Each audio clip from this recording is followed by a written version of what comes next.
ભરૂચના પાંચબત્તીથી મહમ્મદપુરાને જોડતો માર્ગ અતિ બિસ્માર બનતા સ્થાનિકોએ રસ્તા રોકો આંદોલન કરી વિરોધ નોંધાવ્યો। ભરૂચમાં ચોમાસાની સિઝનમાં મોટાભાગના તમામ માર્ગો બિસ્માર બન્યા છે અને શહેરના પાંચબત્તીથી મહમ્મદપુરાને જોડતો માર્ગ અતિ બિસ્માર બન્યો છે। બિસ્માર માર્ગને કારણે વાહન ચાલકો ત્રાહિમામ પુકારી ઉઠ્યા છે અને આજરોજ સ્થાનિકો અને રિક્ષા એસોસિએશન દ્વારા વિરોધ પ્રદર્શનનું આયોજન કરાયું। સ્થાનિકો દ્વારા રસ્તા રોકો આંદોલન કરવામાં આવ્યું અને માર્ગના સમારકામની માંગ કરવામાં આવી। જો કે પોલીસે ઘટના સ્થળે પહોંચી વાહન વ્યવહાર પૂર્વવત કરાવ્યો। સ્થાનિકોના આક્ષેપ અનુસાર માર્ગનું પદ્ધતિસર સમારકામ નહીં કરવામાં આવતું, માત્ર થીંગડા પૂરીને તંત્રના અધિકારીઓ જતા રહે છે, જેના કારણે પરિસ્થિતિનું નિર્માણ થયું છે અને બિસ્માર માર્ગને પગલે આમ રોડ પર વારંવાર ટ્રાફિક જામની પરિસ્થિતિનું પણ નિર્માણ થાય છે। આ માર્ગનું વહેલામાં વહેલી તકે સમારકામ કરવામાં આવે તેવી સ્થાનિક દ્વારા માંગ કરાઈ। મારું નામ ઇલિયાસ પટેલ છે, સામાજિક કાર્યકર। લગભગ છેલ્લા 2006-07માં રોડ બનેલો હતો, અહીંથી મહમ્મદપુરાથી બાયપાસ સુધીનો ગલચર સાહેબના શાસનમાં બનેલો। ત્યાર પછી પશ્ચિમ વિસ્તારમાં કોઈ રોડ બનેલો નથી।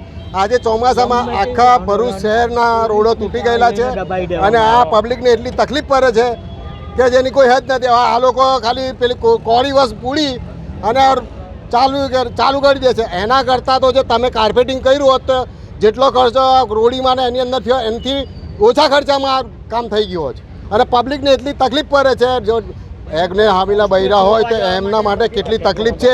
108 ઇમરજન્સી જવાવાળી ગાડીઓને બી કેટલી તકલીફ છે એ પબ્લિક જોઈએ છે અને પબ્લિકને પૂછો। કલેક્ટર સાહેબ જાય છે, ધારાસભ્ય જાય છે, આ મામલેદાર સાહેબ, દરેક પ્રકારના મોટા મોટા અધિકારીઓ જાય છે, પણ મને એવું લાગે છે કે એમને હવે અમારે હમણાં ફરીથી આવેદનપત્ર દેવા જવાનું છે કલેક્ટર ઓફિસમાં। જય હિન્દ, જય ભારત। જય હિન્દ, જય Bharat auto rickshaw association Bharuch જિલ્લા। આજે તમે જોઈ રહ્યા છો પશ્ચિમ વિસ્તારના રોડની હાલત। આજે આ પબ્લિક જો, આજે આખો રોડ ઉપર પબ્લિક આવી છે। નગરપાલિકાની આંખ નથી ખુલતી। આજે 4 મહિના પહેલાં મેં કીધું પશ્ચિમ વિસ્તારના નવા રોડ બનાવો, કાર્પેટિંગવાળા બનાવો। આ લોકો ઠીકરા પૂરવાનું કામ કર્યું છે। વિરોધ પક્ષ, શાસક પક્ષ બંને મળેલા છે। આ બંને મળી બગતમાં રોડ નથી બનતું। બ્રિજના નામથી પૈસા ખવાઈ ગયા છે એટલે આ રોડના બી પૈસા 6 વર્ષથી પૈસા ખવાઈ ગયા છે। આ સુધી આ રોડ બન્યું નહીં। આજે જનતા બેમાન છે। ડિલિવરીવાળી ભાઈઓ કેવી રીતે લઈ જશે? 108માં માણસ ગંભીર રીતે ઘાયલ હોય તો કેવી રીતે જશે? પણ આ લોકોની તંત્રની આંખ નથી ખુલતી।